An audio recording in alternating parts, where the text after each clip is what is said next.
Dengan Bank KB Bukopin Syariah, kalau berkaca dari 2023, apakah di 2024 ini masih tetap semangat? Oke, sangat-sangat bersyukur sekali KB Bukopin Syariah menutup tahun 2023. Kalau tadi Pak Gubernur menyampaikan pertumbuhan pembiayaan syariah sekitar 15-16%, kita hampir sama, sekitar 16%-an untuk pembiayaan syariah. Dan kemudian dana pihak ketiga kita tutup di kisaran 2 digit juga, 10-11%-an di tahun 2023. Jadi kami mengucapkan terima kasih atas dukungan para nasabah setia KB Bukopin Syariah menutup tahun 2023 dengan baik. Baik, bagaimana dengan di 2024 ini? Seperti apa proyeksinya? Apalagi kalau dilihat dari global dan juga dari domestik, semuanya masih sangat volatil sekali. Oke, kebetulan kira-kira 2 minggu yang lalu kami diundang Bank Indonesia sesuai dengan arahan Pak Gubernur bahwa untuk menghadapi tahun 2024 ini ada 3 hal yang harus kita siapkan, Ineke. Yang pertama adalah kita harus tetap optimis, tetapi waspada. Ya, kenapa waspada? Karena secara geopolitik internasional masih kurang kondusif, tetapi optimisnya adalah walaupun kita menghadapi hajatan nasional, tetapi kita yakin baik para bankers maupun sektor real akan tetap tumbuh positif di tahun 2024 ini. Jadi yang pertama kita harus tetap optimis, tapi tetap waspada dengan kondisi di luar. Yang kedua adalah arahan dari Pak Gubernur kemarin yang sempat saya ingat adalah melanjutkan transformasi digital. Nah, ini inline dengan apa yang akan dilakukan oleh KB Bukopin Syariah. Kita akan melakukan transformasi digital yang tujuannya adalah untuk memudahkan para nasabah kami untuk melakukan transaksi perbankan syariah secara mudah dan menguntungkan. Jadi lebih mudah, aksesnya dipermudah, dan standarnya dinaikkan sama dengan konvensional. Ya, secara layanan kita harus bisa mengejar yang ada di konvensional. Itu yang kedua, lanjutkan transformasi digital. Dan yang ketiga yang penting nih, kolaborasi dan sinergi. Nah, seperti kita ketahui saat ini hampir 90% lebih saham KB Bukopin Syariah ada di Kukmin Bank, dan ada transfer knowledge, transfer ilmu, terutama untuk teknologi, ya, untuk menghadapi facing tahun 2024 ini dengan tadi optimis, tetap waspada, dan kita lanjutkan transformasi digital dengan sinergi dan kolaborasi. Baik. 3 hal itu akan kita gunakan sebagai landasan untuk menghadapi tahun 2024. Baik, tapi kalau kita melihat proyeksi dari Bank Dunia sendiri, Pak, ini kan perekonomian global katanya akan melambat, demikian juga dengan perekonomian Indonesia. Sementara kalau mendengar yang disampaikan dalam rilis rapat Dewan Gubernur Bank Indonesia kemarin, target dari pertumbuhan kredit di tahun ini akan lebih tinggi daripada tahun lalu. Menurut Bapak, momentum apa mungkin yang bisa menggenjot pertumbuhan kredit di saat mungkin masyarakat masih akan melihat era suku bunga tinggi ini masih akan berlanjut cukup lama? Oke. Anaknya kalau saya juga nggak salah beberapa hari ini kemarin Bank Indonesia udah statement era suku bunga tinggi udah selesai, udah hampir habis. Nah, kita berharap suku bunga tinggi cukuplah di angka 6% gitu, syukur-syukur bisa turun. Yang kedua adalah kalau kita lihat kita harus optimis ke Indonesianya dulu, ya. Dengan populasi 270 juta penduduk yang kita menuju ke bonus demografi 60%, 70% usia produktif. Ini merupakan engine pertumbuhan yang luar biasa. Ini harus dimanfaatkan oleh tidak hanya bankers, tapi juga teman-teman yang bekerja di sektor real. Ya.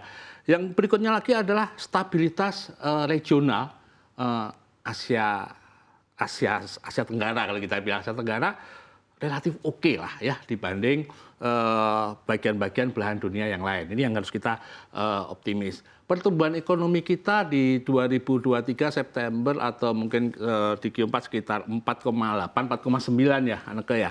Cuman arahan government kan kita akan mengejar di atas 5%. Jadi kita harus optimis nih ya. Jadi kita berharap belanja pemerintah juga meningkat.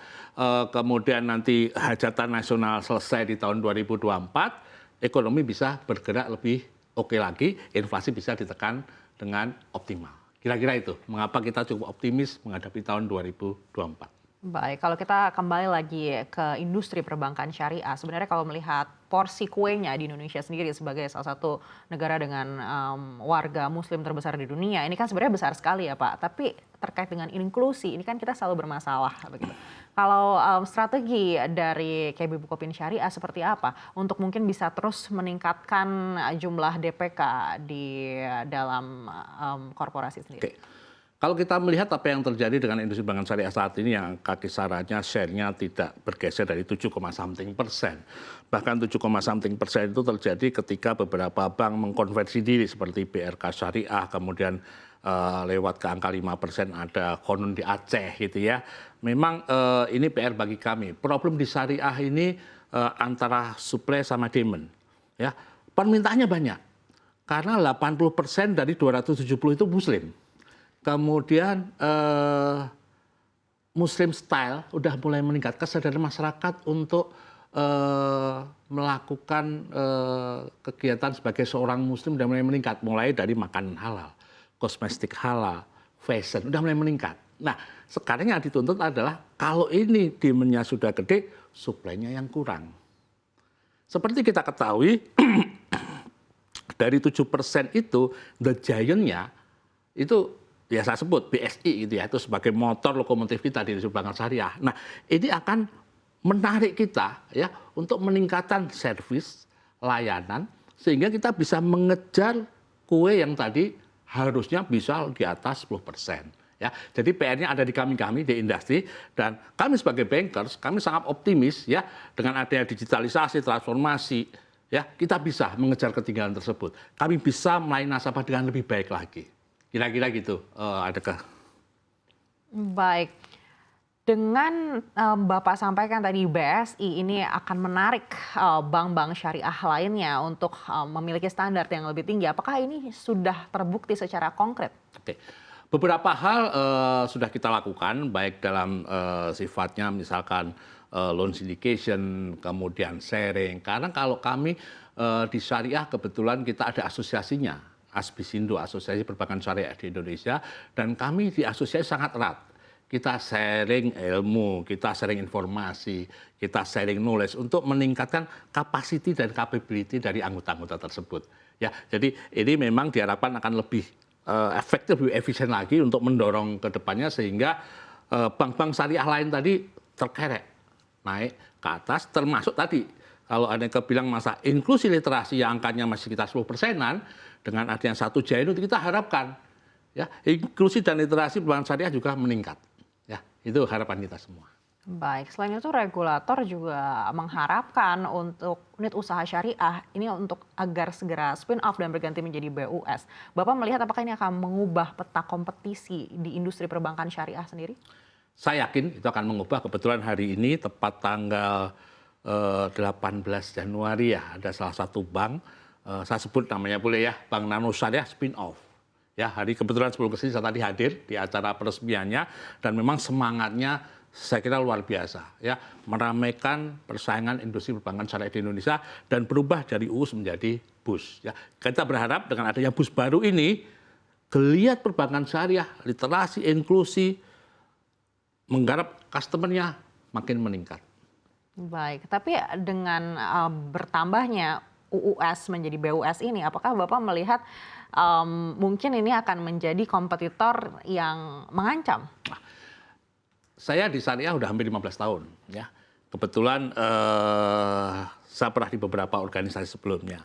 Pengalaman saya pribadi adalah kami di syariah selalu mengedepankan yang namanya ukhuwah ya. Karena kami diajarkan untuk kita akan lebih kuat kalau kita bersama-sama ya. Jadi memang ada persaingan di antara kami, tapi persaingan di antara kami adalah persaingan yang sifatnya sehat. Dan karena memang ketika contoh di pembiayaan ya, kita banyak sekali melakukan sindikasi yang notabene kalau kita lakukan sendiri dari sisi permodalan kita nggak kuat, tapi kita bareng-bareng dengan proyek yang besar kita bisa lakukan bareng-bareng. Jadi di kami di Indonesia Syariah, ukhuwah sangat dikedepankan, kebersamaan sangat dikedepankan, dan 15 tahun terakhir ini saya merasa hal itu memang menjadi azas landasan bagi kami untuk menggarap market syariah di Indonesia.